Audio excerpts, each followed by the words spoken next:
Hi hello welcome to చిట్టి లాక్స్ అండి. ఈరోజు వచ్చేసి రొయ్యలు బెండకాయ పులుసు పెడుతున్నానండి. పచ్చి రొయ్యలు బెండకాయ పులుసు.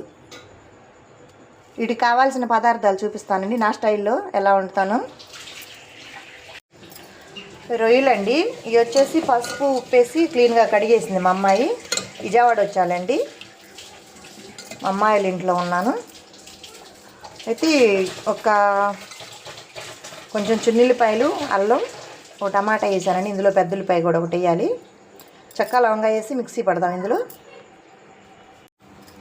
ఫస్ట్ ఉప్పును పసుపు వేసి మగ్గపెట్టుకున్నామండి. నీసు వాసన పోద్ది అనమాట. శుభ్రంగా కడిగి క్లీన్ చేసింది మా అమ్మాయి.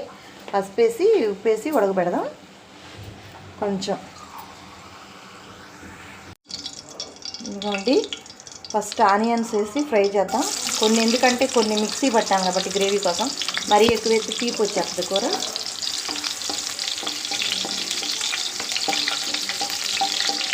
ఆనియన్స్ వేసి బాగా ఫ్రై చేసుకున్నాం అండి.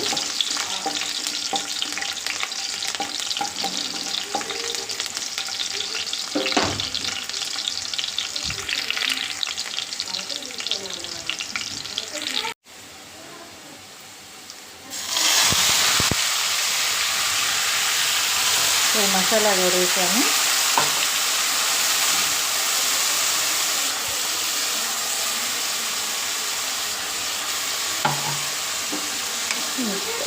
అల్లం, చిన్నుల్లిపాయ, టమాటా, పెద్దుల్లిపాయ, చెక్క లవంగాయ ఇవన్నీ వేసి మిక్సీ పట్టుకున్నానండి.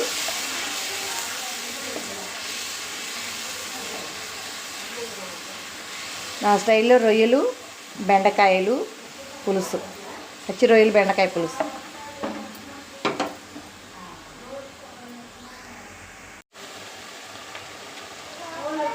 ఇవ్వండి, కొంచెం సాల్ట్ ఇందులో వేసుకున్నాం.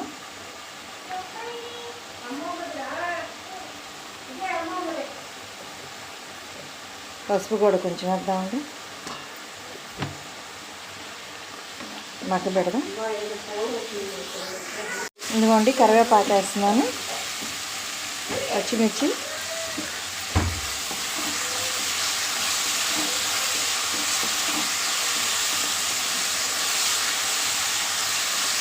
మూత పెట్టుకుందామండి. టమాటాలు కూడా వేసి మూత పెడదాం కాసేపు.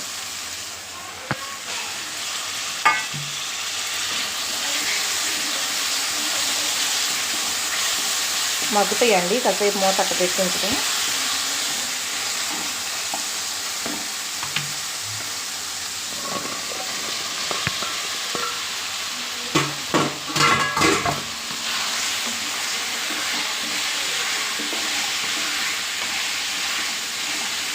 అంతలోకి ఈలోగా పక్కన రొయ్యలు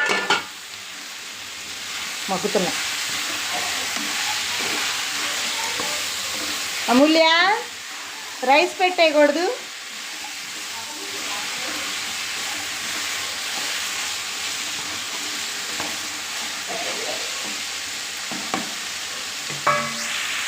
మూత పెట్టేసేస్తామండి, మగ్గుతూ ఉంటాయి.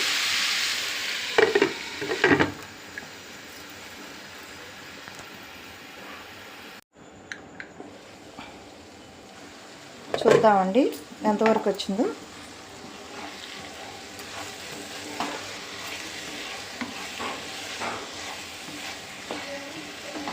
మగ్గుతుంది కొంచెం.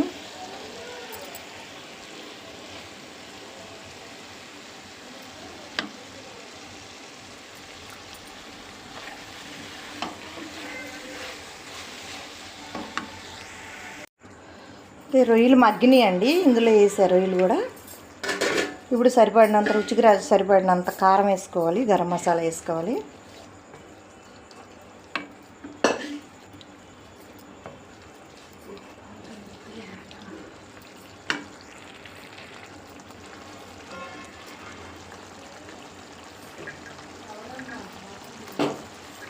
ఏం చేద్దామంటే కొంచెం సేపు మూత పెట్టి ఉంచుకున్నాం. ఇట్లా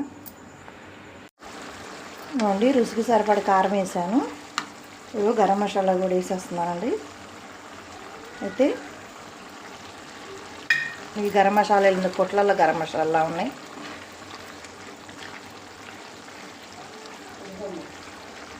అయితే ఇప్పుడు ఇలా అన్నీ వేసుకోవటం వల్ల సంపర్కంలో తర్వాత మూత పెట్టుకున్నాం మనకి ఆడబెట్టక్క ఇంట్లో పెడతా తడిగా కాసేపు మూత పెట్టుకున్నాను 5 నిమిషాలు.